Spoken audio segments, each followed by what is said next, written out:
কপিল বদতি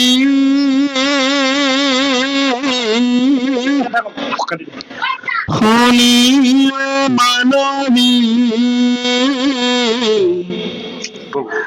জীবন নিকাল যত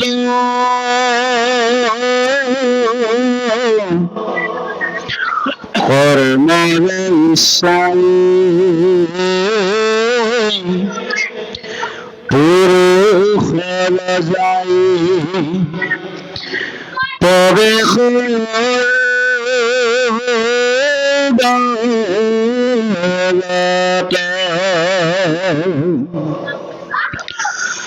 নারীরা সিঙ্গার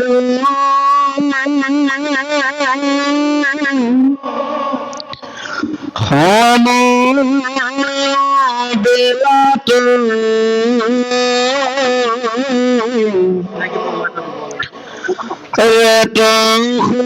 খনিতে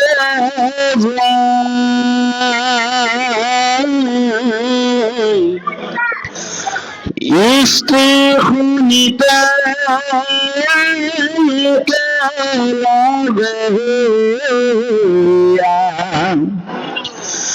উদয় তল ঠাই এক রাত্র মিলে দইল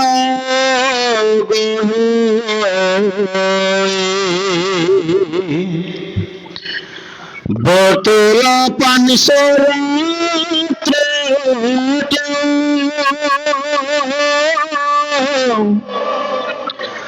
দহম দিনতে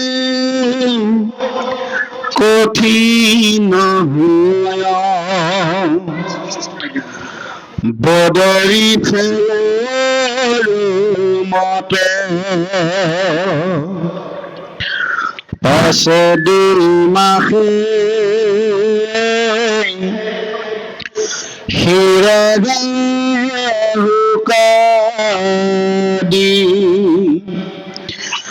ভিন্ন অঙ্গ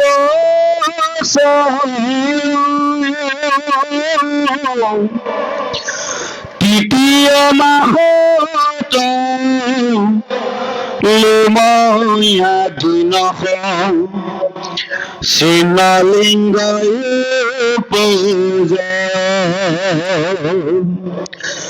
চাৰি মাহ মিলি হাতে ধানটো শুভা তৃষ্ণা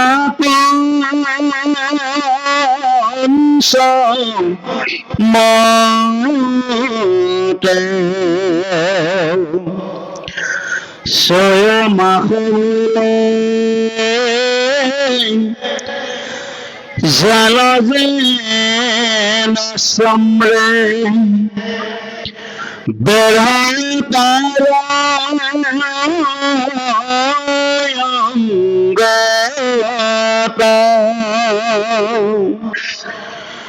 মাটিৰ দক্ষিণ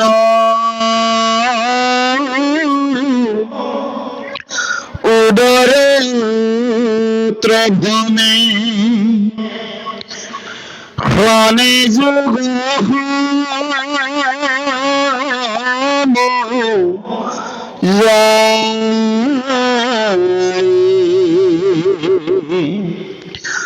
যেন মতে তৈতে বালক দাহয় তাৰ কথা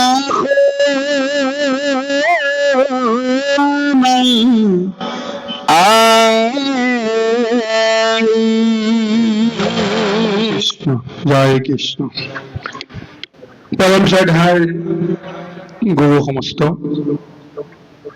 ভক্তিপ্ৰাণাই মাতৃ সমস্ত, যুৱক যুৱতী বন্ধু বান্ধৱ সমস্তৰে শ্ৰীচৰণত আমি কৌটি কৌটি প্ৰণিপাত আৰু ভক্তি ভৰা সেৱা নিবেদন কৰিছোঁ। আমাৰ কাৰণে আচলতে বৰ সৌভাগ্যৰ দিন বুলি ক'ব লাগিব। কাৰণ এই পুণ্য তীৰ্থত আমাৰ দ্বিতীয়বাৰৰ কাৰণে আমাৰ পদাৰ্পণ হৈছে। গতিকে আপোনাসৱৰ আমন্ত্ৰণ ৰক্ষা কৰি আমি আসনত উপবিষ্ট হৈ ইতিমধ্যে আমাৰ বিষ্ণুপাতৰ প্ৰভুজনাই সুন্দৰভাৱে ধৰি থৈ যোৱা এই মহাভাগৱতৰ আসনত উপবিষ্ট হৈছো। আৰু আমি জানিব পাৰিছো অসমৰ স্বনামধন্য ব্যাখ্যাচাৰ্য ৰেজু পাঠক বসন্তও এইখন আসন অলংকৃত কৰি থৈ গুচি গৈছে।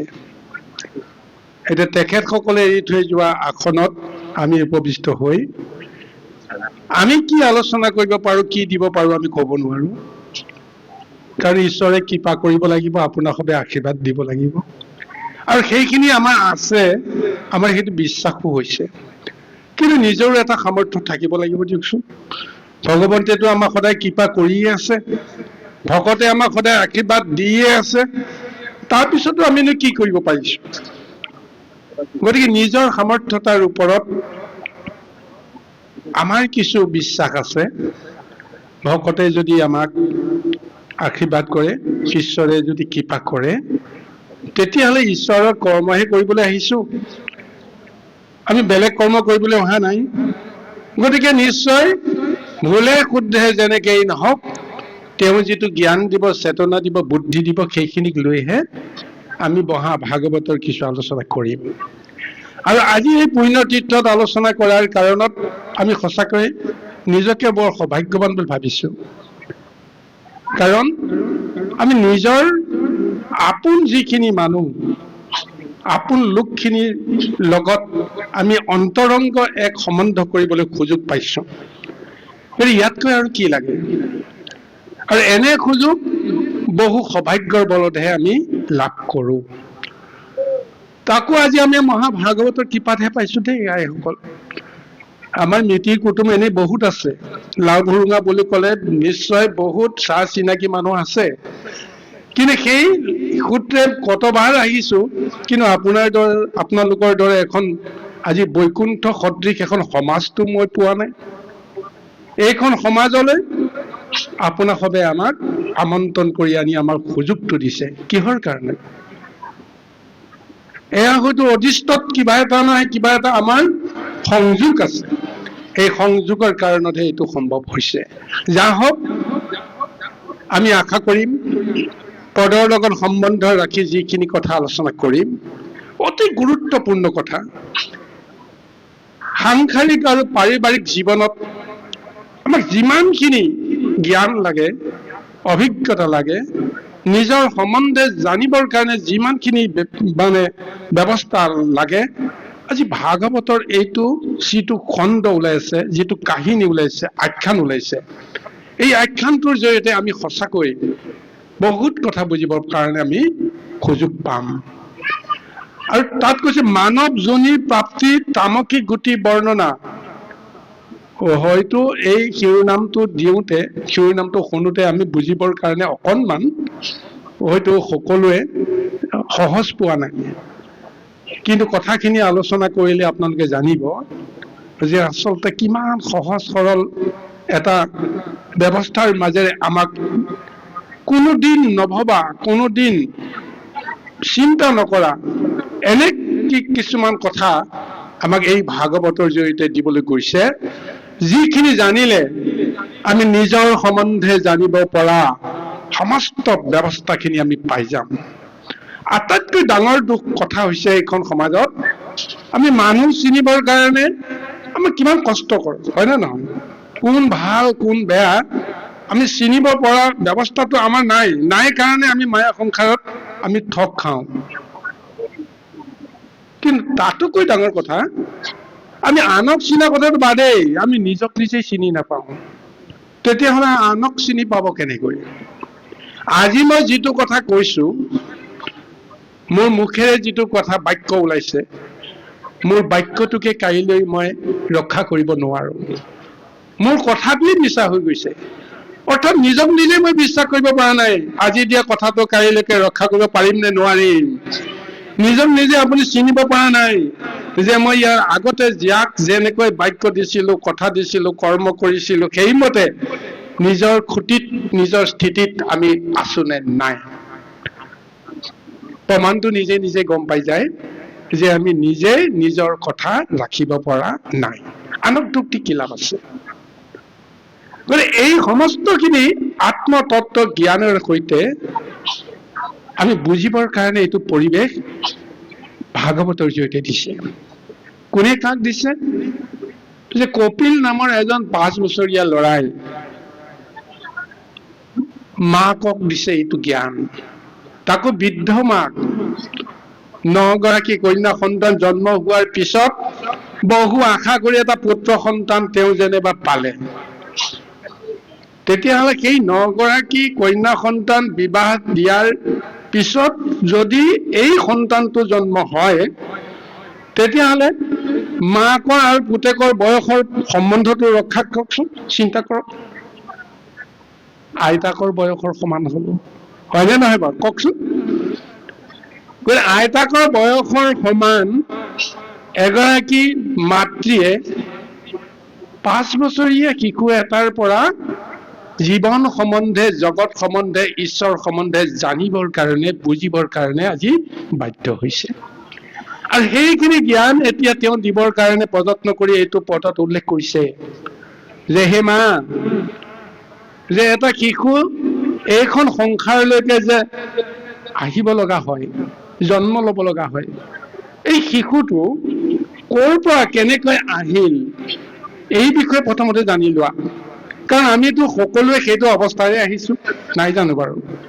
কাৰোবাৰ গৰ্ভত, কোনোবা এগৰাকী নাৰীৰ গৰ্ভত আমি প্ৰথমতে স্থিতি লাভ কৰিছিলো, তাৰ পিছত লাহে লাহে গৰ্ভত কেনেকৈ ডাঙৰ হ'ল আমি গমেই নাপাওঁ। কেনেকৈ মাতৃ গৰ্ভৰ পৰা আমি বাহিৰলৈ ওলাই আহিলো তাকো আমি গম নাপাওঁ। কেনেকৈ কোনোবাই টালি তুলি ডাঙৰ দীঘল কৰিলে, তাৰ পিছতহে লাহে লাহে 4 বছৰ 5 বছৰ পিছৰ পৰাহে আমি অকণমান কিছুমান কথা জগত সম্বন্ধে, নিজৰ সম্বন্ধে, কাৰোবাৰ সম্বন্ধে জানিবলৈ সুযোগ পাইছো। এতিয়া এই কথাখিনিকে বিজ্ঞান ভিত্তিক বিশ্লেষণৰ জৰিয়তে এই শিশুটোৰ আত্মপৰিচয় এটা প্ৰদান কৰিবৰ কাৰণে এনেদৰে মহাভাগৱতৰ জৰিয়তে এটা কাহিনীৰ আলমত আমাক বৰ্ণনা কৰিবলৈ গৈছে। গতিকে এটা জীৱই ক'ৰ পৰা আহিল এই কথাটো আচল কথা। ইয়াৰ আগৰ পদত সুন্দৰভাৱে বিষয়টো আনিছে যে ইয়াৰ আগত আমি কিমান বাৰ জন্ম ললো তাৰতো হিচাপ আমাৰ নাই। কিন্তু এটা কথাই ভাগৱতে সিদ্ধান্ত দিছে যে যিহেতু আমি মনুষ্য জন্ম পাইছো, পৰম সৌভাগ্যৰ বলত আমি এই মনুষ্য জন্ম পাইছো। কিয়নো এইখন সংসাৰত আমাৰ দৰে 84 লক্ষ জীৱ আছে। সেই 84 লক্ষ প্ৰকাৰৰ জীৱবিলাকৰ ভিতৰত আটাইতকৈ সৌভাগ্যশালী জীৱটোৱেই হৈছে মনুষ্য জীৱ। এই 84 লক্ষ জীৱৰ যোনি পাৰ হৈ আহি সৌভাগ্যবশতঃ এই জীৱটোৱে মনুষ্য ৰূপ পায়। আৰু কিয় মনুষ্য ৰূপে পাব তেওঁলোক সক্ষম হৈছে? কাৰণ প্ৰত্যেক জীৱৰে এটা বাঞ্ছা আছে যে এই সংসাৰত পতিত হৈ থাকি আমি লাভ নাই, আমি সংসাৰৰ পৰা মুক্ত হ'ব লাগে। যদি সংসাৰৰ পৰা মুক্ত হ'ব লাগে বা মুক্তি পাব লাগে, তেতিয়াহ'লে আমি কলৈ যাম? য'ৰ পৰা আহিছো আমি তালৈ যাব লাগিব। কোনে আমি ক'ৰ পৰা আহিছিলো? এই তত্ত্বটো কিন্তু ভাগৱতে দিছে, গুৰুৱে দিছে, শাস্ত্ৰই দিছে যে আমি সকলোৱে ভগৱন্তৰ আত্মাৰ পৰা আহিছো। সেই পৰমাত্মাৰ অংশস্বৰূপে প্ৰত্যেক জীৱ আমি আহিছো। আৰু সেই জীৱবিলাকে নিজক নিজে বুজিব নোৱাৰে, নিজক নিজে চিনিব নোৱাৰে। কিন্তু মনুষ্য ৰূপে যদি জন্মগ্ৰহণ কৰে, নিজকো চিনি পাব, আনকো চিনি পাব, ভগৱন্তকো চিনি পাব, পৰমাত্মাৰ ৰূপটোকো লাভ কৰিব পাৰিব। এই ৰূপটো লাভ কৰাৰ স্বাৰ্থতহে বা কাৰণতহে জীৱই মনুষ্য ৰূপে জন্মগ্ৰহণ কৰিবৰ কাৰণে ভগৱন্তৰ ওচৰত সদায় তুতি কৰি থাকে। সেই সূত্ৰত আমি মনুষ্য জন্ম পাইছো কত পুণ্যৰ ফলত। গতিকে এই মনুষ্য জীৱনত আমি ঈশ্বৰ সদৃশ এক ৰূপ আমি পাবলৈ আমি সমৰ্থ হ'ব লাগিব। সমৰ্থ হ'ব পাৰে কাৰণে ভগৱন্তে মনুষ্য ৰূপে আমাক তেওঁ এটা ৰূপ প্ৰদান কৰিছে। আৰু সেইখিনিকে ক'বলৈ গৈ আজি কপিল দেৱে কৈছে যে কেনেকৈ এটা জীৱই পৰমাত্মাৰ লগত সম্বন্ধ ৰক্ষা কৰি মায়া সংসাৰলৈকে আহিব লগা হ'ল, তাৰ বৰ্ণনাটো প্ৰথমতে শুনক। যুৱক যুৱতী, বিশেষকৈ নৱ প্ৰজন্ম যিসকলে এতিয়া সংসাৰত প্ৰৱেশ কৰিছে, এওঁলোকৰ কাৰণে আটাইতকৈ বেছি প্ৰয়োজনীয় এইটো আখ্যান। কাৰণ বিজ্ঞান ভিত্তিক তথ্য সমৃদ্ধ এইটো আখ্যানৰ জৰিয়তে আমাৰ নিজৰ কৰ্ম দুখবিলাক আঁতৰাবৰ কাৰণে আমি সুযোগ পাম। মই যে ভুল কৰিছো নে শুদ্ধ কৰিছো, তাৰ প্ৰমাণটো মই নিজক নিজে পাবলৈ সমৰ্থ হ'ব লাগিব। আৰু সেইকাৰণে এই আখ্যানত জীৱৰ জন্মৰ যিটো ৰহস্য, সেই তত্ত্বৰ কথাটো ব্যক্ত কৰিছে যে কপিল বদতি শুনিও মানৱী জীৱৰ নিকাৰ যত, কৰ্মৰ ইচ্ছাই পুৰুষৰ যায় প্ৰৱেশত উদ্ধৰত। কৰ্মৰ ইচ্ছা কৰি কৰ্মৰ জৰিয়তে মুক্তি পাবৰ কাৰণে জীৱই অশৰীৰী আত্মাৰূপে নভুমণ্ডলত সদায় বিচৰণ কৰি থাকে, আকাশত সদায় বিচৰণ কৰি থাকে। আৰু ভগৱন্তৰ ওচৰত যেতিয়া কাতৰ প্ৰাৰ্থনা কৰে, প্ৰভু সংসাৰৰ নিকাৰ পৰা উদ্ধাৰ পাবৰ কাৰণে তুমি মোক মনুষ্য যোনিত তুমি মোক জন্ম দিয়া। মনুষ্য যোনি পালেহে মই মুক্তি পাম, নহ'লেতো সকলোতে ঘূৰি ঘূৰি থাকোঁতেই মই কোনো দিন সংসাৰৰ পৰা মুক্ত হ'ব নোৱাৰিম। তেতিয়া যদি প্ৰভু ভগৱন্তে বিচাৰ কৰি চাই, তুমি ইয়াৰ আগৰ জন্মত তুমি সৎসংগ লাভ কৰিছিলা। সৎসংগ মানে কি? মনুষ্যৰ সংগ। অন্যান্য জীৱবিলাকৰ সৎসংগ অন্য নহয়, কেৱল মনুষ্য। সেই জীৱবিলাকে যদি কেতিয়াবা যদি মনুষ্যৰ সংগ পাইছে, তেতিয়াহ'লে পৰৱৰ্তী জন্মত তেওঁলোকে মনুষ্য ৰূপে জন্মগ্ৰহণ কৰাৰ সুযোগটো পাব। ভগৱন্তে সেইকাৰণে তেওঁলোকক মনুষ্য ৰূপে জন্মগ্ৰহণ কৰাৰ কাৰণত যেতিয়া কৃপা কৰে, তেতিয়া কি কৰে যে পুৰুষৰ বায়ুৰূপে পুৰুষৰ ক্ষীৰত ভগৱন্ত প্ৰৱেশ কৰে।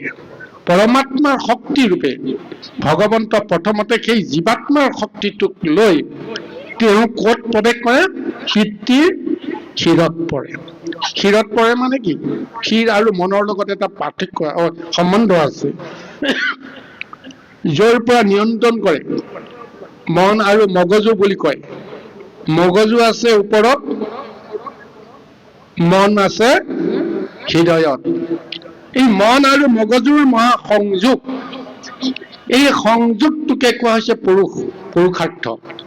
সেই পুৰুষৰ শক্তিত বিলীন হৈ যায় ভগৱন্ত। তেতিয়া চিন্তন আহে, কাম আহে, বাসনা আহে, লগে লগে ব্ৰহ্ম শক্তিৰ উদ্ৰেক হয়।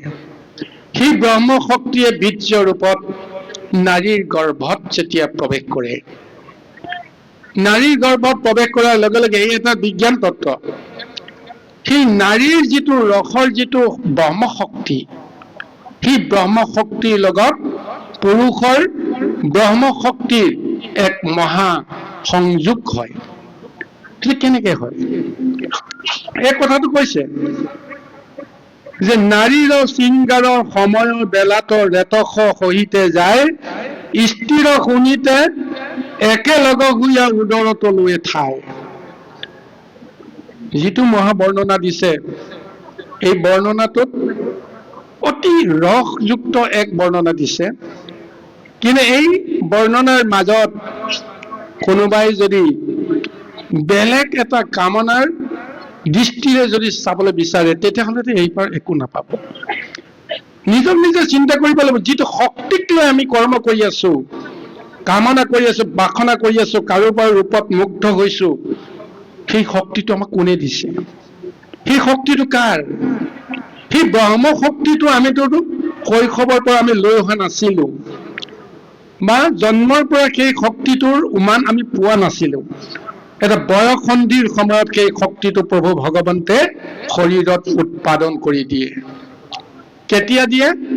মনৰ লগত যেতিয়া ৰিপুৰ বা কামৰ ইন্দ্ৰিয়ৰ এটা সংযোগ হ'ব, সেই সংযোগটো পুৰুষ আৰু প্ৰকৃতিৰ এটা সংস্পৰ্শত সেই সম্বন্ধটো অহাৰ লগে লগেই দেহৰ পৰা সেই ব্ৰহ্মশক্তি ক্ষয় হৈ যায়। আৰু সেই ব্ৰহ্মশক্তি যদি সঁচাকৈ শুদ্ধ ৰূপত নাৰীৰ গৰ্ভত যদি এটা নিৰ্দিষ্ট পৰিৱেশত যদি মিলিত হৈ যায়, তেতিয়াহ'লে সেই ব্ৰহ্মশক্তিয়ে ৰস আৰু বীৰ্যৰ এক মহাব্ৰহ্ম যিটো ৰূপ, সেই ৰূপটো পাই যায়। আপুনি মই কৰোঁ বুলি ক'লেও ভাবিবলৈ যিমানে যত্ন নকৰোঁ, ঈশ্বৰে যদি কৃপা নকৰে, ঈশ্বৰ যদি নিজেই পৰমাত্মা শক্তিৰ ৰূপত তাত যদি নিহিত নহয়, তেতিয়াহ'লে সেইটো ৰূপ কোনো কাৰণতে কেতিয়াও সম্ভৱ হ'ব নোৱাৰে। তেতিয়াহ'লে আমাৰ দেহলৈকে, এগৰাকী নাৰীৰ দেহলৈকে ব্ৰহ্মৰ এক মহাশক্তি কিয় আহিল? ভগৱন্তে কিয় দিলে এই ৰূপটো? আমি সেইটো কথা প্ৰথমতে চিন্তা কৰিব লাগিব। এতিয়া কৈছে যে এক ৰাত্ৰ ভৰিলে দুয়ো লগ হয় বৰতোল পঞ্চৰাত্ৰত, দশমৰ দিনত কঠিন হৈ বদৰি ফলৰ মত। যেতিয়া প্ৰথম নিশা স্ত্ৰী আৰু পুৰুষৰ মাজৰ এই মহা সম্বন্ধটো হৈ যায়, দুয়ো শক্তি এটা ৰাতিৰ ভিতৰত মিলিত হৈ ভগৱন্তৰ কৃপাত এটা ব্ৰহ্মৰ কণিকা এটা ৰূপ লৈ যায়। দুই এক এক মিলি দুই হ'ব লাগে, কিন্তু এক এক মিলি এক হয়। একে একে এক। এই হৈছে ব্ৰহ্মৰ সংহিতাৰ এটা সূত্ৰ। আমিতো বিষয় সাংখ্য তত্ত্বত একে একে কিমান হয়? দুই হয়। কিন্তু আজি এই ব্ৰহ্ম সংহিতাৰ এই তত্ত্বমতে একে একে এক হয়। পুৰুষৰে এক ব্ৰহ্মকণিকা আৰু নাৰীৰ সেই ৰসৰ এক ব্ৰহ্ম শক্তি কণিকা, দুয়ো এক এক লগ লাগি কি হৈ যায়? এক ব্ৰহ্ম শক্তিত পৰিণত নহয় জানো? এক প্ৰাণ শক্তিত পৰিণত হৈ যায়। আৰু সেই প্ৰাণ শক্তিটোৱে প্ৰথম নিশাৰ পৰা, প্ৰথম দিনৰ পৰা নিজে নিজে আপুনি চিৰিবৃদ্ধি হ'বলৈ আৰম্ভ কৰে। যে পঞ্চম ৰাতি, 5টা ৰাতি যেতিয়া অতিক্ৰম কৰে, এটা বাটলু গুটিৰ সমান এটা আকাৰ লয়। আৰু কৈছে দশমৰ দিনত কঠিন হৈ বদৰি ফলৰ মত। 10 দিনৰ দিনাখন এটা বগৰী ফলৰ দৰে অতি কঠিন এটা ৰূপ লৈ লয়। ইমান ব্ৰহ্ম কণিকাটো কিমান কোমল হয়। সেই কোমল কণিকাটোৱে যেতিয়া এটা ৰূপ লয়, 10 দিনৰ দিনাখন অতি কঠিন এটা পদাৰ্থৰ দৰে এটা ৰূপ লৈ লয়। লৌহময় এটা ৰূপ সেই কণিকাটোৱে ধাৰণ কৰে। তাৰপিছত কি হয়? যেতিয়া 2 মাহ পাৰ হৈ যায়, সেই কণিকাটো লাহে লাহে বিকশিত হ'ব আৰু 2 মাহৰ পিছত নানা অংগ পতংগৰ আদিৰ আকাৰ লয়। পাছে 2 মাকে শিৰ বাহু আদি ভিন্ন হৈ অংগ ছয়, 3য় মাহত লোম আদি নখ চিহ্ন লিংগ উপজয়। 3য় মাহত অংগ পতংগই এটা পূৰ্ণ ৰূপ পাই যায়। আৰু 4 মাহত যেতিয়া প্ৰৱেশ কৰে, তেতিয়া 7টা ধাতুৱে সেই জীৱটোক লগ লয়। সেই 7 ধাতু যেতিয়া লগ লাগিব, 7টা আৱৰণৰ সৃষ্টি হ'ব। আৰু লগে লগে তেওঁ ক্ষুধা, তৃষ্ণা, ভোক, পিয়াহ সেইটো অনুভৱ কৰে। আৰু যেতিয়া ক্ষুধা তৃষ্ণা অনুভৱ কৰে, তেতিয়া সেই 5 মাহত, এইকাৰণে আমাৰ এটা নীতিগত এটা আমাৰ ব্যৱস্থা আছে যে 5 মাহত গৰ্ভৱতী এগৰাকী নাৰীক যে প্ৰথম পঞ্চামৃত খুৱাব লাগে। সেই পঞ্চামৃত কিয় খুৱাব লাগে? পঞ্চামৃত মানে পঞ্চ অমৃত। শিশুটোৱে প্ৰথম আহাৰ বিচাৰে, তেওঁ কি আহাৰ দিব আপুনি? গতিকে ব্ৰহ্মৰ যিটো শক্তি, সেই ব্ৰহ্ম শক্তিটোৱে সদায় অমৃতৰ সন্ধান কৰে। তেওঁ অমৃত খাবলৈ সদায় বিচাৰে। গতিকে সেইকাৰণে পঞ্চ অমৃত আমি সেই সন্তানটোক দিবৰ কাৰণে গৰ্ভৱতী নাৰীক বা মাকক সেই পঞ্চামৃতৰ ব্যৱস্থাটো কৰোঁ।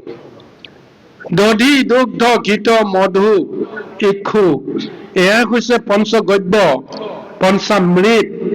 এই পঞ্চ অমৃতৰ এক মহা দ্ৰব্য যদি আমি খুৱাই দিম, তেতিয়াহ'লে সেই আহাৰৰ প্ৰথম সোৱাদটো কোনে পাব? সেই আহাৰৰ সোৱাদটো মাকৰ জৰিয়তে সন্তানটিয়ে পাব। অৰ্থাৎ আমি জানিব লাগিব যে যেতিয়াই এই সন্তানে বিষয়ৰ সংসাৰৰ পৰা আহাৰ যেতিয়া বিচাৰিব, তেওঁ অমৃতৰ আহাৰ তেওঁক দিয়াৰ ব্যৱস্থা কৰা মানে কি হয়? যে এই সন্তানটোৱে কেতিয়াও বিষযুক্ত আহাৰ কেতিয়াও কামনা নকৰে। কিন্তু আমি সেই পঞ্চামৃত আজি মাকক খোৱা এটা নিয়মহে কৰিছো, কিন্তু সন্তানটিয়ে সেই পঞ্চামৃত ভক্ষণ কৰিব পাৰিছে নে নাই তাৰ আমি কেতিয়াও গুৰুত্ব নিদিওঁ। তাৰ পৰিৱৰ্তে কি কৰো? বিধিমতেহে আমি কৰ্মখিনি কৰো, কিন্তু আচলতে পঞ্চামৃতৰ কোনো হেৰিয়ে নাথাকেগৈ, অৰ্থই নাথাকেগৈ। যে নিজৰ ছোৱালীজনীক যেতিয়া নিজৰ মাকৰ ঘৰলৈ আনিব, সেইটো মাকৰ ঘৰতহে পঞ্চামৃত খোৱাৰ অভ্যাসটো কৰে, কিন্তু এইটো শাস্ত্ৰসন্মত হয়নে নহয় ক'ব নোৱাৰো। স্বামীৰ গৃহত যি নাৰীয়ে এটা সন্তান গৰ্ভধাৰণ কৰে, স্বামীৰ গৃহত সেই পঞ্চামৃত তেওঁ গ্ৰহণ নকৰি মাকৰ গৃহত পঞ্চামৃত গ্ৰহণ কৰাটো কিমান বিধিযুক্ত আমি ক'ব নোৱাৰো। কিন্তু বিজ্ঞান তত্ত্বই কয় যে পঞ্চামৃত তুমি য'তেই তুমি ভোগ নকৰা কিয় তাৰ ফলটো কিন্তু একেটাই। কিন্তু মাকৰ ঘৰলৈ অহাৰ লগে লগে কি হয়? মৰম চেনেহ ইত্যাদি ইত্যাদি বিষয়বিলাকে অহাৰ পিছত কি হ'ব? পঞ্চামৃত নামত হয়। যাৰ যেনেকুৱা ৰাজসিক আহাৰ, কোনোবাই যদি মাছ মাংস মদৰ পৰা আৰম্ভ কৰি মদিৰাৰ পৰা আৰম্ভ কৰি এনেকুৱা নিচাসক্ত যদি দ্ৰব্যৰ প্ৰতি যদি আসক্ত হয়, তেতিয়াহ'লেতো সেইবিলাকতো আলহী অহা বুলি কোৱাৰ লগে লগে সেইবিলাকতো যোগাৰ কৰিবই। এতিয়া পঞ্চদ্ৰব্যৰ নামত পঞ্চামৃত যেনিবা অকণমান খুৱাই দিলে, তাৰ পিছত যদি আপুনি বিষৰময় এই আহাৰবিলাক যদি তেওঁক খুৱায়, লাভ হ'বনে? গতিকে এইবিলাক কথা আমি এতিয়া চিন্তা কৰাৰ দৰকাৰ। কিয় সেই পঞ্চ মাহৰ বয়সত সেই শিশুটোৱে পঞ্চামৃত বিচাৰে? গতিকে সেই পঞ্চামৃত যদি গৰ্ভতে সন্তানটোৱে সদায় যদি ভক্ষণ কৰিব পাৰে, তেওঁ বাহিৰৰ সংসাৰলৈ আহিলে তাৰ এটা প্ৰভাৱটো লৈ পেলাই তেওঁ আহিব। কিন্তু গৰ্ভতেই যদি কিবা কাৰণে তাৰ বিকৃতি হৈ যায়, তেতিয়াহ'লে সংসাৰলৈ অহাৰ লগে লগে তাৰ স্বৰূপটো প্ৰকাশ নাপাব জানো? গতিকে এইবিলাক কথা আমি অতি সাৱধানেৰে আমি অনুধাৱন কৰিব লাগিব। কাৰণ এই আত্মতত্ত্ব বিশ্লেষণৰ বিষয়টো আহি আছে যে আমাৰ দুখ হয় ক'ত, কিহৰ কাৰণে আমি এইখন সংসাৰত নৰক গুঞ্জি আছো। কোনোবাই সুখত আছে, কোনোবাই দুখত আছে, তাৰ কাৰণটো কি? গতিকে তাৰ বিশ্লেষণটো ক'বলৈ গৈ আজি ভাগৱতে এইটো ওচৰত দিছে, স্বয়মাক ভৰিলে জাল যেন চৰ্মে বেহয় তাৰ অংগত, মাতৃৰ দক্ষিণ উদৰত ভ্ৰমে খনে যুগ সম যায়। যেন মতে তৈতে বালক বাহয় তাৰ কথা শুনা আয়। 6 মাহ হোৱাৰ লগে লগেই গোটেই সন্তানটোক এক জালৰ চৰ্মেৰে আগুৰি ধৰে, এটা জলঙাৰ ভিতৰত, এটা মোনাৰ ভিতৰত সি আবদ্ধ হৈ পৰে। প্ৰথম অৱস্থাত সেই মোনাৰ ব্যৱস্থাটো নাছিল। যেতিয়া ডাঙৰ হৈ আহিল, লাহে লাহে ডাঙৰ হৈ অহাৰ লগে লগে দেহৰ অংগ পতংগৰ লগত তাৰ যেতিয়া সম্বন্ধ ঘটিব, সম্বন্ধ ঘটাৰ লগে লগে তাৰ বিকাৰ হ'ব পাৰে। গতিকে তাৰ সুৰক্ষাৰ কাৰণে প্ৰভু ভগৱন্তে জালেৰে মেৰিয়াই তেওঁক মোনাৰ ভিতৰত তেওঁক সুমুৱাই থৈ দিয়ে। বাহিৰৰ শৰীৰৰ অংগৰ লগত যেন তাৰ পোনপটীয়া সম্বন্ধ নহয়। তাৰ কাৰণে অন্ধকাৰ গৰ্ভত তেওঁ প্ৰৱেশ কৰাৰ দৰে হয়। আৰু সেই 5 মাহৰ পৰাই তেওঁৰ যিহেতু জ্ঞান বুদ্ধি এই সমস্ত চেতনা এইবিলাক বিকশিত হবলৈ আৰম্ভ কৰে। গতিকে নিজে নিজে জানে যে তেওঁ ক'ত আছে। তেওঁ এটাহে অনুভৱ যে মই য'ত আছো অতি ঠেক জেগাত আছো, মই ইয়াত থাকি কেতিয়াও শান্তি পোৱা নাই। গতিকে তেওঁ মাকৰ দক্ষিণ উদৰত তেওঁ অতি সুৰক্ষিত বুলি ভাবি সেই উদৰতে তেওঁ দক্ষিণ উদৰতে তেওঁ স্থান লয় আৰু নিজৰ দেহটোক সুৰক্ষিত কৰিবৰ কাৰণে অকণমান শান্তি দিবৰ কাৰণে বিভিন্ন প্ৰকাৰে তেওঁ আৰাম বিচাৰি নিজৰ দেহটোকে ঘূৰাই থাকিব লগা হৈ যায়। এনেকুৱা কিছু আচৰণ আমাৰ গৰ্ভৰ মাজত হয়। তেনেকুৱা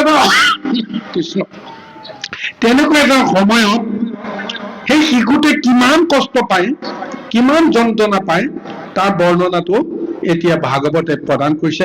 আহকচোন বাৰু আমি পৰৱৰ্তী পদচৰণৰ মাজলৈকে আমি আগবাঢ়ি যাওঁ। কৃষ্ণ জয় কৃষ্ণ। আই পায়নি নামে নারী গোতার নারীত হইয়া সে বন্ধে স্থির আগত সেই মত নারীর আছে সম্বন্ধে সেই পথে যাই অন্য প্রাণর মাতৃয়ে যত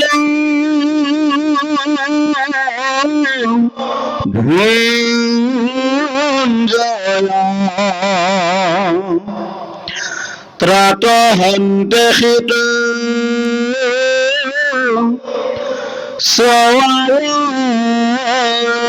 দেহ প্ৰতিখনে বাহি যায়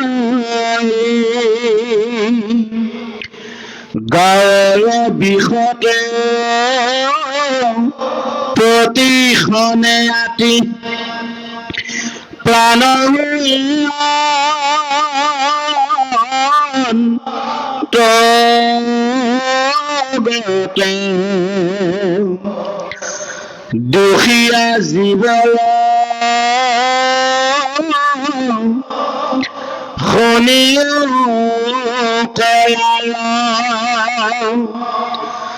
দুখ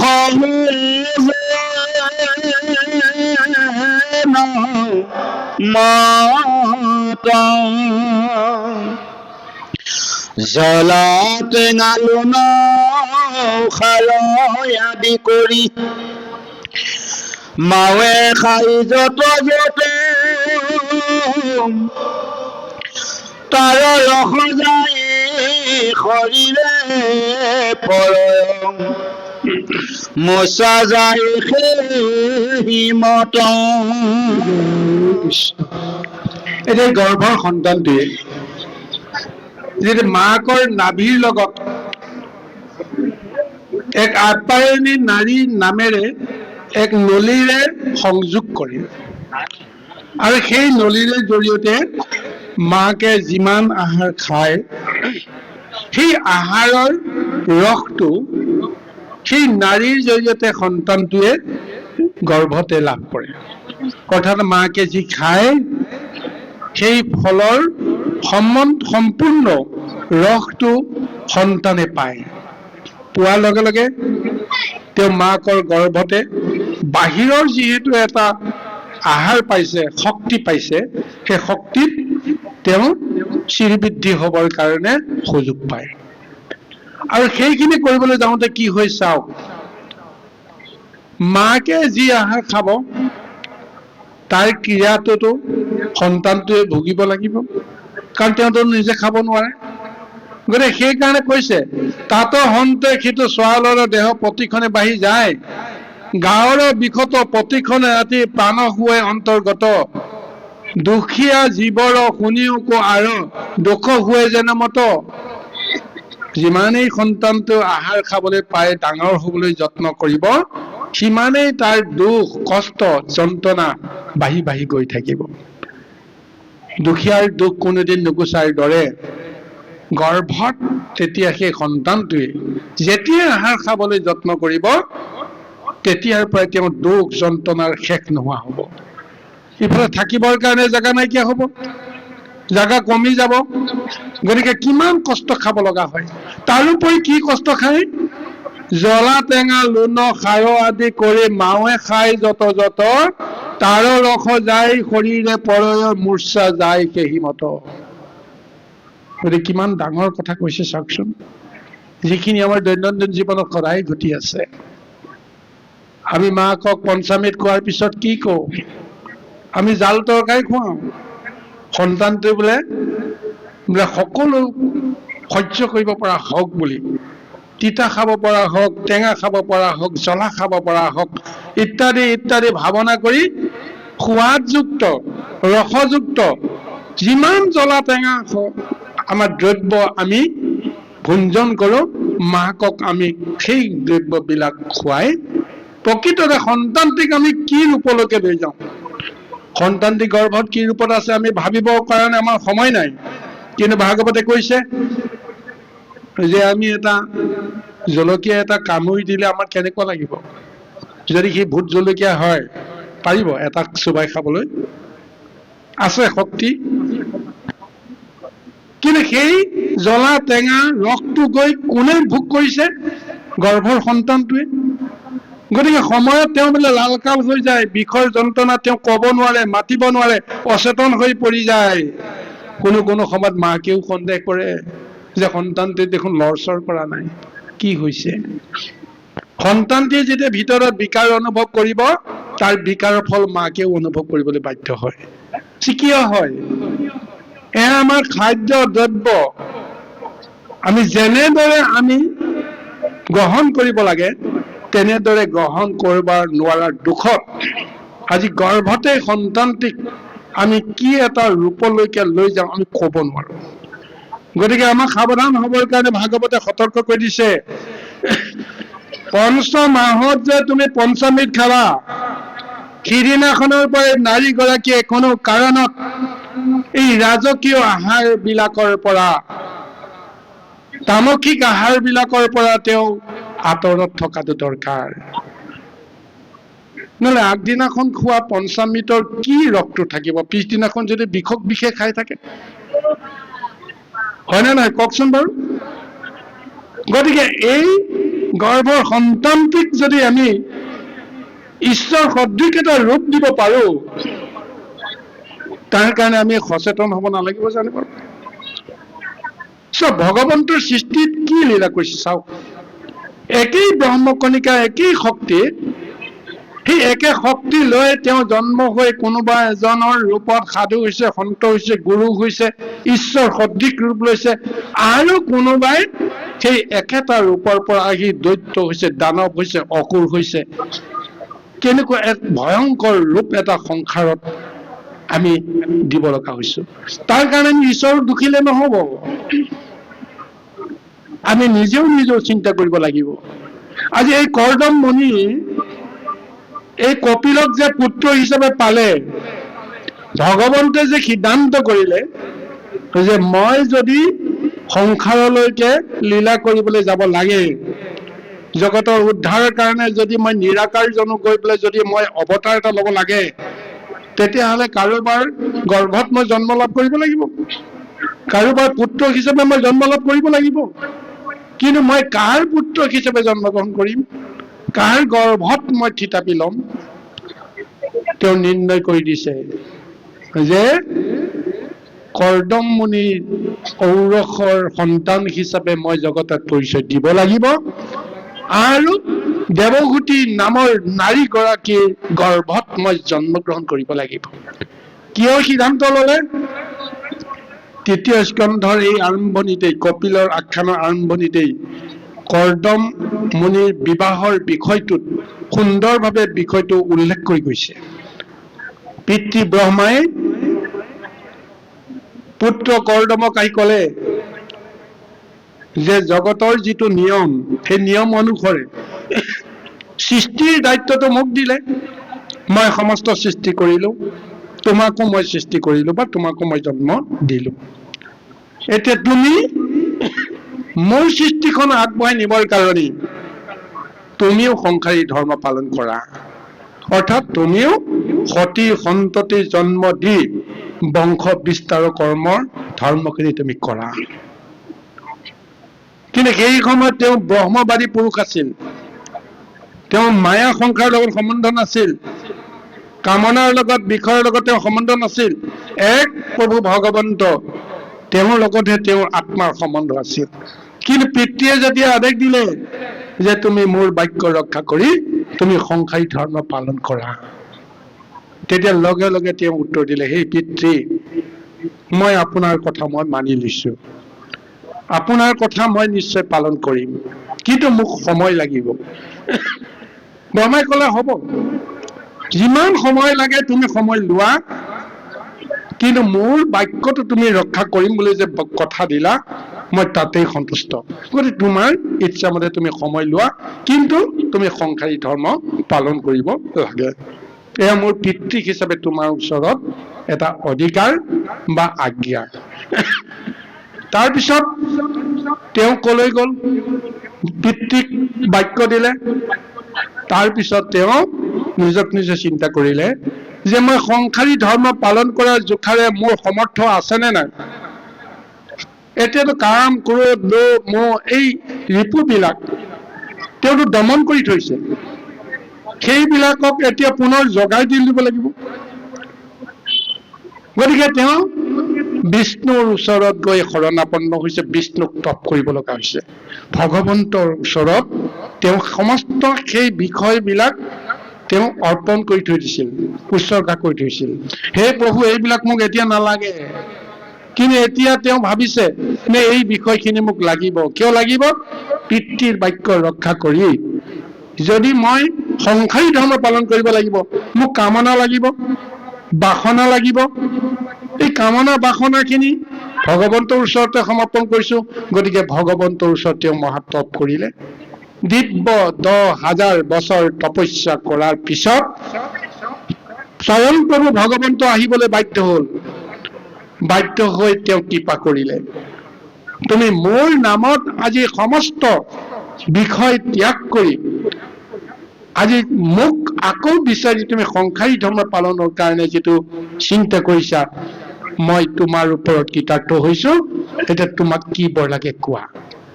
তেতিয়া স্পষ্ট কৈছে যে ঈশ্বৰ দৰ্শন হোৱাৰ পিছত আচলতে মোক একোৱেই নালাগে। জীৱনতে মই এতিয়া মুক্তি হ'ব লাগে, কিন্তু মই মুক্তি নিবিচাৰো প্ৰভু, কাৰণ পিতৃ বাক্য মই ৰক্ষা কৰিবৰ কাৰণে মই সংসাৰী হ'ব লাগিব। গতিকে সেইকাৰণে মোৰ মনোমত এগৰাকী নাৰীক মই সন্ধান কৰি আছো, মই বিচাৰি পোৱা নাই। আপুনি যদি মোক কৃপা কৰে, তেতিয়াহ'লে মোক এগৰাকী মনোমত নাৰী আপুনি মোক প্ৰদান কৰক। মুক্তি লাগে পিছত আপুনি দিলেও দিব, নিদিলেও সেইটো আপোনাৰ কথা। ভগৱন্তে ক'লে হ'ব, যে তোমাৰ কাৰণে মই এগৰাকী মনোমত নাৰী ইতিমধ্যে মই সজাই পৰাই ঠিক কৰিহে তোমাৰ ওচৰলৈকে আহিছো। তুমি তপস্যা কৰাৰ সময়তো তেনেকুৱা নাৰী নাছিলেই। তপস্যা কৰি থকাৰ সময়তে তোমাৰ কথা ভাবি মই সেই মনুৰ কন্যা দেৱহূতিক মই এতিয়া প্ৰস্তুত কৰি থৈছো। তেওঁৰ অন্তৰ আত্মাই এতিয়া তোমাক বিচাৰি আছে। নাৰদৰ মুখে তোমাৰ কথা শুনিলে, শুনাৰ লগে লগে তোমাক পাবলৈ, তোমাক স্বামী বৰণ কৰিবলৈ তেওঁ উদ্বল হৈ আছে। আৰু তেওঁ মনেৰে সৈতে তেওঁ কাকো তেওঁ স্বামী বৰণ নকৰে, তোমাকে কৈ থৈছে। এইগৰাকী নাৰী পৰহি দিনাখন আহিব, তাৰ লগতে তুমি সংসাৰ কৰিবা। আৰু এগৰাকীকৈ 9 গৰাকী কন্যা সন্তান জন্ম হোৱাৰ পিছত মই নিজেই তোমাৰ পুত্ৰ হিচাপে এইখন সংসাৰলৈ আহিম। কিয় প্ৰভু ভগৱন্তে বাক্য দিব লগা হ'ল? তদ্ৰূপ সেই ব্ৰহ্মৰ শক্তিটো লৈতো আমাৰ সতী সন্ততি বিলাক এইখন সংসাৰলৈকে আহিছে, নাই জানো বাৰু? কিন্তু আজি কৰ্দম মুনিয়ে যিটো বাঞ্ছাৰে নিজৰ ইন্দ্ৰিয়ক জয় কৰি ভগৱন্তৰ কৃপা লাভ কৰিলে, ভগৱন্তে ক'লে যে তোমাৰ পুত্ৰ ৰূপে মই জন্মগ্ৰহণ কৰিবলৈ কাৰণে বা মই মোৰ শক্তি মই জগতত প্ৰচাৰ কৰিবৰ কাৰণে মই আহিম।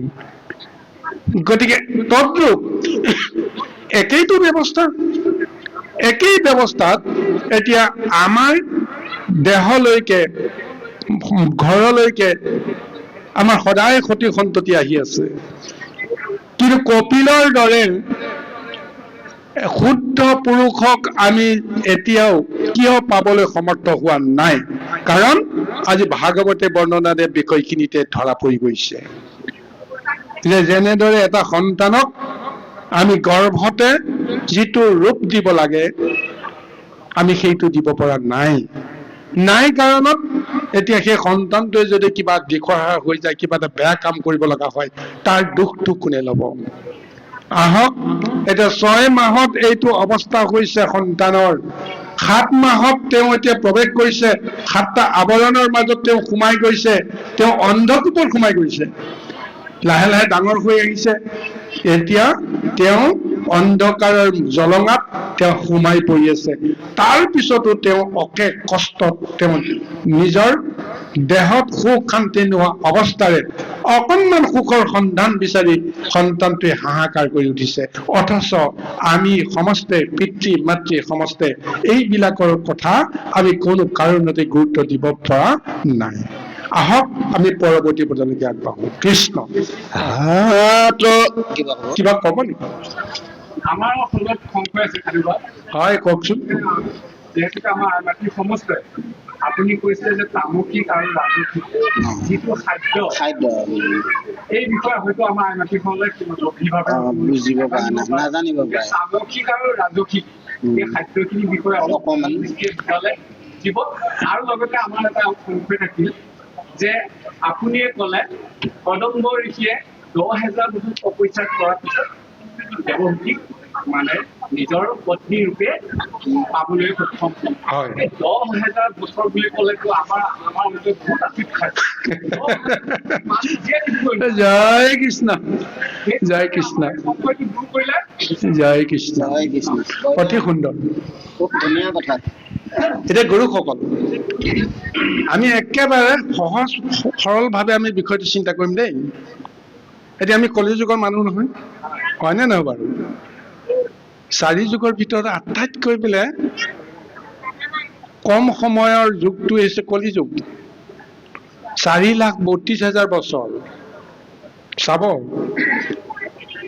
ভাবিলেতো আমিতো তাৰ পাৰাপাৰ বিচাৰি নাপাওঁ, কিন্তু তাতোকৈ বেছি পাৰাপাৰ বিচাৰি নাপাব কেতিয়া? যেতিয়া সত্য যুগৰ বয়সৰ কথালৈ যাম, ত্ৰেতা যুগৰ বয়সৰ কথা যাম, দাপৰত। এতিয়া কলি যুগত 4,32,000 বছৰ। ইয়াৰ আগৰ দাপৰ যুগৰ বয়স কিমান আছিল? কলি যুগৰ দুগুণ, 8,64,000 বছৰ। ত্ৰেতা যুগৰ বয়স কিমান? কলি যুগৰ 3 গুণ। গতিকে 12,96,000 বছৰ। সত্য যুগৰ বয়স আছিল কিমান? কলি যুগৰ 4 গুণ। চিন্তা কৰি চাওক, ডাইৰেক্ট 4 গুণ 16 হলেই 32 4টা যদি আপুনি পূৰণ কৰি দিয়ে তেতিয়াহ'লে কিমান হ'ব? সিও 1,70,000 বছৰ হ'ব, হয়নে বাৰু? যি কি নহওক, আৰু এই যুগত জীৱবিলাকৰ পৰমায়ুকো এটা বান্ধি দিছে। কলি যুগৰ 100 বছৰ দিছে। এতিয়া যিটো বয়সৰ হিচাপটো দিয়া হৈছে, কলি যুগৰ বয়সৰ হিচাপতহে এইটো হিচাপ হৈছে। দাপৰ যুগৰ বয়সটো বেলেগ, সত্য যুগৰ বয়সটো বেলেগ, ত্ৰেতা যুগৰ বয়সটো বেলেগ।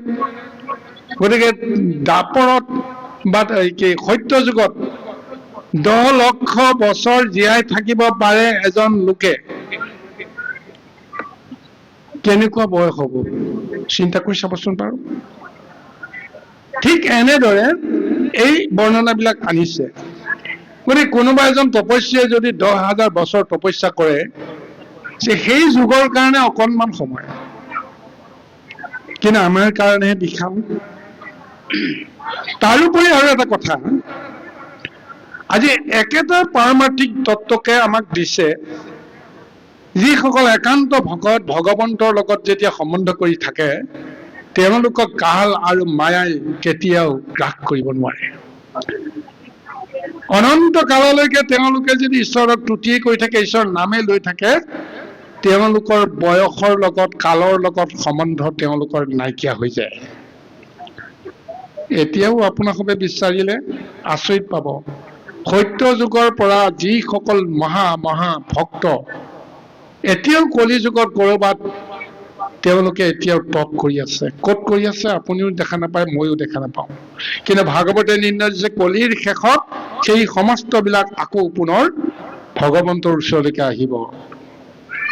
গতিকে এনেদৰে আজি এই বয়সৰ যিটো ব্যৱধান, এই ব্যৱধানটো আমাৰ মতে বৰ দুৰূহ হলেও ভক্তৰ কাৰণে কিন্তু একেবাৰে এইটো সাধাৰণ কথা।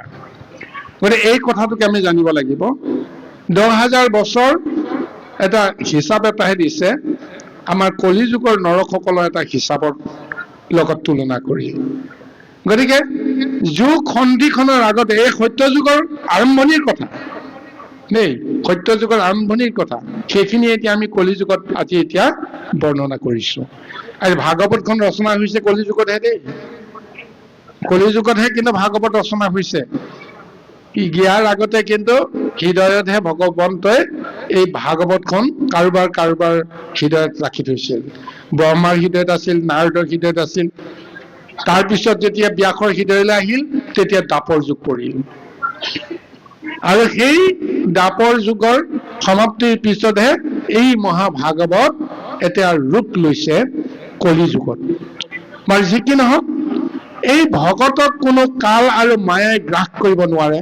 গতিকে ভগৱন্তৰ নামত তপস্যা কৰোঁতে যদি 10,000 বছৰো যদি অতিক্ৰম হয়, তেতিয়াহ'লে তাত ভাবিব লগা একো নাথাকে দেই। আৰু আমাৰ খাদ্যৰ কথাটো যে কোৱা হৈছে, 3 প্ৰকাৰ খাদ্য আমাক এইখন সংসাৰত ভগৱন্তে আমাক আমাৰ সংসাৰত প্ৰদান কৰিছে। গুণময় খাদ্য 3টা প্ৰকাৰ আছে। এটা হৈছে সাত্বিক, ৰাজসিক আৰু তামসিক। 3টা গুণ যে আছে আমাৰ, সত, ৰজ, তম। গতিকে সাত্বিক আহাৰটোক আমি অতি শুদ্ধ ৰূপত গ্ৰহণ কৰিবৰ কাৰণে বিচাৰো। এই সাত্বিক আহাৰ কি? এই যে পঞ্চামৃত যে কোৱা হ'ল, ৰসযুক্ত থিযুক্ত যিবিলাক আহাৰ, যিবোৰ আহাৰ খালে দেহৰ অংগ পতংগই কষ্ট নাপায়, চকুৱে কষ্ট নাপায়, দাঁতেৰে কষ্ট নাপায়, পেটেৰে কষ্ট নাপায়, হজম কৰিবলৈ একেবাৰে সহজ, সেই কোমল ৰসযুক্ত আহাৰ বিলাককে কোৱা হৈছে সাত্বিক আহাৰ। ৰাজসিক আহাৰ, জুতি লগা যিবিলাক আহাৰ, সেই জুতি লগা আহাৰ বিলাককে কোৱা হৈছে ৰাজসিক। সি জ্বলা হ'ব পাৰে, টেঙা হ'ব পাৰে, লুণীয়া হ'ব পাৰে, কেঁহা হ'ব পাৰে, যোনে যিটো খাই ভাল পায় সেই আহাৰ প্ৰস্তুত কৰি আমি খোৱাৰ যিটো অভ্যাস, সেই অভ্যাসটো কৰিলে আমি ৰাজসিক আহাৰত আমি পবিত্ৰ হৈ থাকিম। আৰু যিটো তামসিক আহাৰ বুলি কৈছে, এই তামসিক আহাৰটো আটাইতকৈ বেছি ভয়াৱহ। গেলা পচা যিবিলাক আহাৰ আমি খাওঁ, এইবিলাকে হৈছে তামসিক আহাৰ। বেয়া নাপাব দেই গুৰুসকল, আইসকল। এই তামসিক আহাৰ বিশেষকৈ আমাৰ জনজাতি সম্প্ৰদায়ৰ লোকসকলে বৰ ভাল পায়, হয়নে নহয় কওকচোন? কিন্তু এই আহাৰৰ লগত আমাৰ দেহ শুদ্ধিৰ কথা আছে, আহাৰৰ লগত আমাৰ মন শুদ্ধিৰ কথা আছে। যদি অশুদ্ধ আহাৰ যদি আমি খাওঁ, তেতিয়াহ'লে তাৰ ফলটো শুদ্ধ ৰূপত আহিব। আৰু যদি আমি অশুদ্ধ আহাৰ খাওঁ, তাৰ ফলটো আমি ভোগ কৰিব লাগিব।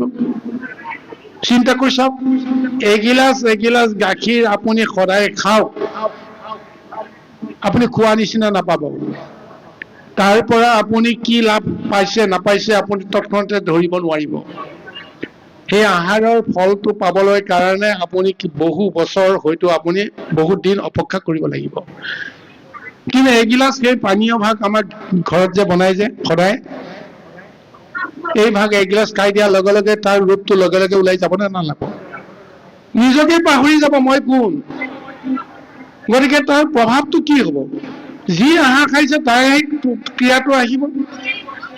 সাত্বিক আহাৰৰ ক্ৰিয়াটো লাহে লাহে আমি সদায় গম পাম। গতিকে সেইকাৰণে গুৰুসকল, আমি যে জনজাতিসকল পিছপৰা বুলি পেলাই আমি উপেক্ষিত হৈ আছো কি কাৰণত? আহাৰ আৰু বিহাৰত আমাৰ পাৰ্থক্য আছে। সামাজিক এটা সংস্কাৰৰ নামত আমি বন্দী হৈ আছো, যাৰ কাৰণত আমি অন্যান্য সকলৰ দৰে বুদ্ধি বৃত্তিত আমি কিন্তু ধৈৰ্য আৰু সহ্য গুণ ৰক্ষা কৰিব নোৱাৰো। আমাৰ বুদ্ধি বহুত আছে, কিন্তু আমাৰ ধৈৰ্য নাই, সহ্য নাই। এই ধৈৰ্য আৰু সহ্যৰ গুণবিলাক সাত্বিক আহাৰহে আমাক প্ৰদান কৰে। সেই সাত্বিক আহাৰ খোৱাৰ পিছত আপুনি এবছৰৰ পিছত, দুবছৰৰ পিছত গম পাব যে এই টুপি এৰি দিয়াৰ পিছত এতিয়া কোনোবাই যদি মোক গালিও পাৰে তথাপিও দেখোন মোক খং নুঠে। কিয় নুঠে? নিজক নিজে প্ৰশ্ন কৰে যে আগতে দেখোন আঙুলি টোৱাব নোৱাৰে, কোন তই বুলি পেলাই যেতিয়া আমি পৰস্পৰৰ লগত বিতৰ্ক কৰো, কিহৰ কাৰণত? খাই দিয়াৰ পিছতোতো আমি নিজকে পাহৰি যাওঁ, গুৰু গোসাঁই নমনা হৈ যাওঁ। গতিকে আমি এইবিলাক কথা আমি চিন্তা কৰিব লাগিব, যাৰ কাৰণত আজি এইটো আমাৰ যিটো আখ্যান আমাক দিছে, বিজ্ঞান তত্ত্ব সমস্তখিনি ইয়াত সোমাই আছে। শাস্ত্ৰই কেতিয়াও বিজ্ঞানৰ বাহিৰে অন্য বিশ্লেষণ নিদিয়ে, এই কথাটো আমি জানিব লাগিব। সমস্ত বিজ্ঞানসন্মত বিশ্লেষণহে শাস্ত্ৰই দিছে, ভাগৱতে দিছে।